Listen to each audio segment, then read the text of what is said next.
Hello and welcome to Reflections. I'm Reverend Shireen, and it has been a little while since we've done this.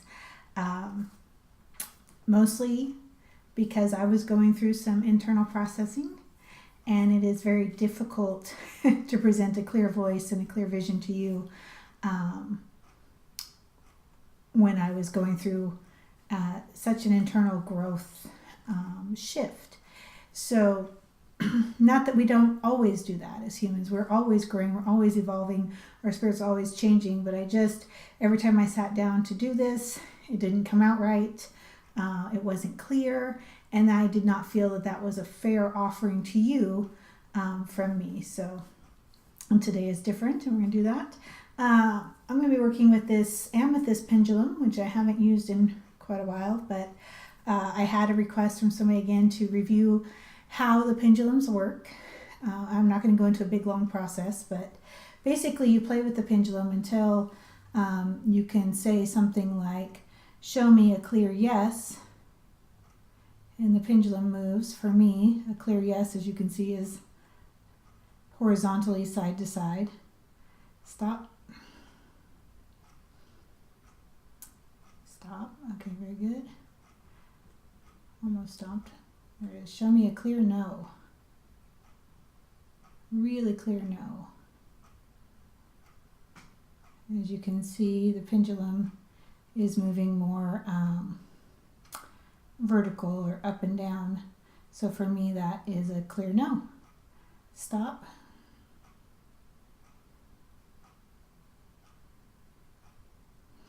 So today when I was looking at the decks, and I think it's just because it's been so while, there was a bunch that wanted to talk.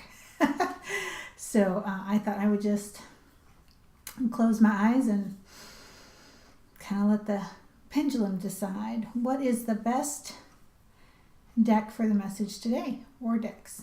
It could indicate more than one. Hopefully it doesn't indicate all four, or we'll be here for a while. But, all right. Is this one of the best decks for today? So it is showing a yes for the Enchanted map. Is this one of the best decks for today? It's not moving, so that's neutral. We could use it. Wouldn't be the best, wouldn't be the worst. Is the Psychic Tarot deck one of the best decks for today? And there I'm getting a clear yes. Is the Psychic Tarot for the Heart one of the best decks for today? And again, a neutral. So we will go ahead and put these two away. And we will focus on the Enchanted Map Oracle and the Psychic Tarot. I also did want to mention that the stones that wanted to come out today are, by and large, heart chakra stones. We've got rhodonite, emerald. The adventuring kind of goes a connection between the heart and the fifth, which is the other ones that came up, the blue jade and this stellar, I'm not going to say it right, it's a stellar calcite. Anyway, the rose quartz, the rhodonite, and the emerald are all strong heart chakra stones, and then these two are strong fifth chakra stones. So we're looking at the connection between the fourth and fifth today. That's what it looks like to me as far as energy goes. So.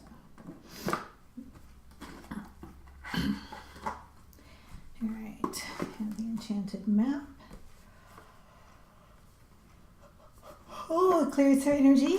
Anytime I yawn or laugh, that is me just moving an energy that gets into the reading that wants to kind of block it or make it hard for me to see it. So I breathe, yawn, laugh, and just kind of reset that.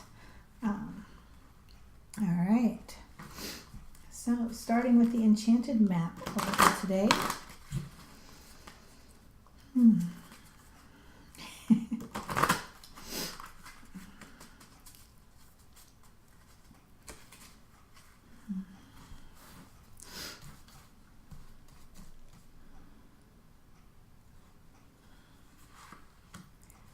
Alright, and sometimes they get all clogged up.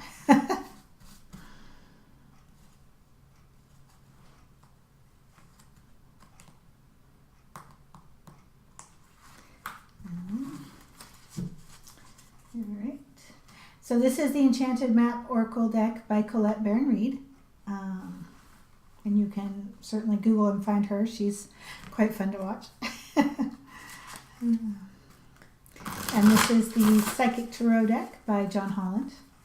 So, I mean, his decks are a little bit unique in that they do have the chakra cards in them as well as the more traditional styled cards. It's also unique in that he has 1 through 9. He does not have the 10 because it is the same vibration as 1, just on a different level. So he has the 1 through 9 in the 4 minor suits, same 22 major card suits, and then the chakra cards. So it is a little bit different deck. 1, 2.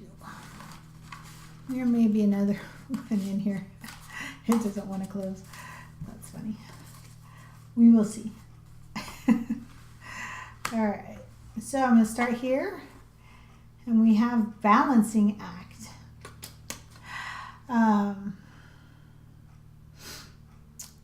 Anytime that we are being human and dealing with the multiple facets of our life, I mean, we have our family relationships, we have relationships with our friends, we have relationships with coworkers, we have our relationship to ourselves, our relationship to the divine, and then within each of those relationships, we have goals or items we're working on or growing, whether we're consciously aware of them or whether it's a subconscious thing, they're still happening. So I see this card as balancing act is really speaking to making sure that the priorities that are important to you are being worked on, but that you're also keeping in mind how what you're doing is affecting others.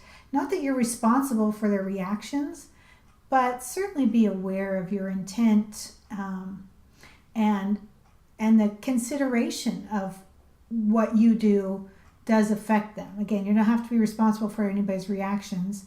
You are certainly most responsible for your own growth and your own caretaking. But I just see this balancing act is trying to pull into balance the things that are priority to you and keeping those relationships healthy and going and in communication and in affinity. So that is the balancing act I'm seeing there. Next card. Cleaning house. I was slightly amused this morning looking around because I have been doing this process of decluttering and getting rid of things and keeping things in a way that is easy for them to be tidy, where everything has a spot. And if it doesn't have a spot, then I got to consider whether it's really important to me. And I was just amused this morning at even with that process, there are certain areas that I seem to allow things to get jumbled up.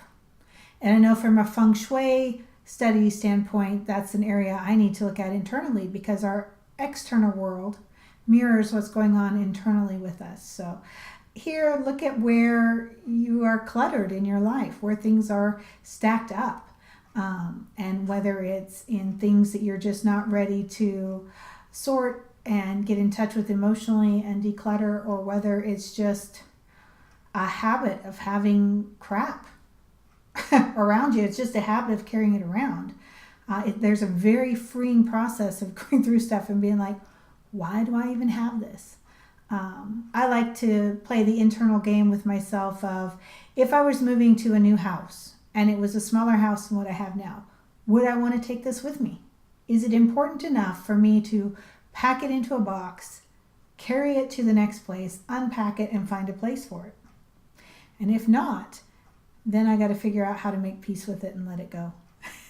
So, balancing act, cleaning house, on an energetic perspective, clearing out the junk out of those relationships is also important too. You may have many relationships that are kind of sitting in past time, and that's not necessarily bad, because we can update those relationships at any time. But if you have reactions to people based on a past version of themselves, really do look at that, because you maybe need to clean up that perception you have of them and allow that they have grown and changed over the years just as much as you have. So,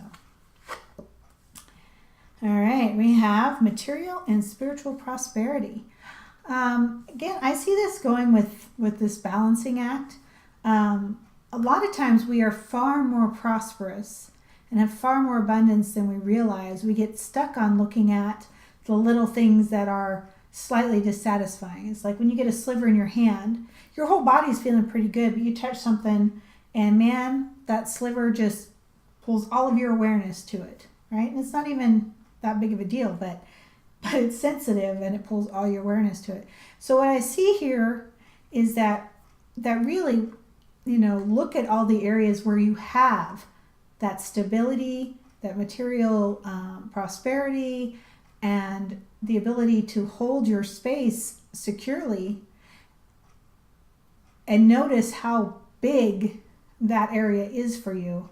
What's included in there could be your health, could be your house, could be your job, all those things, and really appreciate where they are. Then you can put that splinter, the thing that's annoying you, right into perspective. That really, comparatively, it's a small thing, and it may still be a thing you want to work out. Maybe you want to dig out that sliver so it's not a distraction. Maybe it's something you want to rebalance in your budget, or a goal you want to achieve, and that's fine. But make sure it's in perspective, that you have it in balance with the big picture of everything. And there may be some financial habits that you want to clean up, that you want to clean house on those. Things that you've maybe done for years that you don't even think about. I know I was talking with my mother last week, and she was going through her automatic deductions to different charities that over the years she's given to, and they've come in on an automatic deduction, and some of them she'd completely forgotten about. And they were not really something that she cared to continue to give to at this point. So she was going through and rebalancing and cleaning house on that aspect. So those kinds of things I really see coming up in here. But the biggest emphasis on this card is just understanding and appreciating the true size and stability and strength of where you are in material prosperity and spiritual prosperity. Your spiritual strength should also be in balance with your material focuses. So lots going on in that card, but mostly seeing and appreciating where you are, and then bringing everything into balance and cleaning up old habits. So then here we have emotional withdrawal, and it was upside down.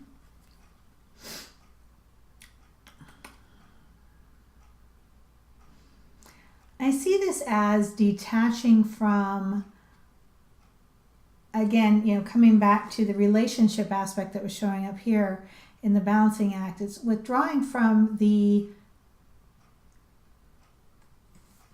normal reaction that you would have to someone or a situation, kind of setting aside the drama, setting aside that emotional reaction that people want to get from you. They want you to react in a certain way. They're trying to push your buttons, some of them in a deep, dramatic way, some of them in a light way. But I see this as being able to pull back from your emotional reaction to things and center and see it more from your inner voice perspective, from your inner clarity versus your emotional reaction. So this isn't cutting off your emotions and saying they're not important. It's just putting them into balance and listening not to your gut reaction and that emotional response that wants you to do something and engage and perpetrate the drama and get into arguments. It's more coming up to the heart, coming into your inner voice, putting it in perspective there, and seeing what the truth around the situation is. Seeing what the truth around the decluttering, the drama. Here we're cleaning house on the drama. So, and bringing it into balance with your inner voice.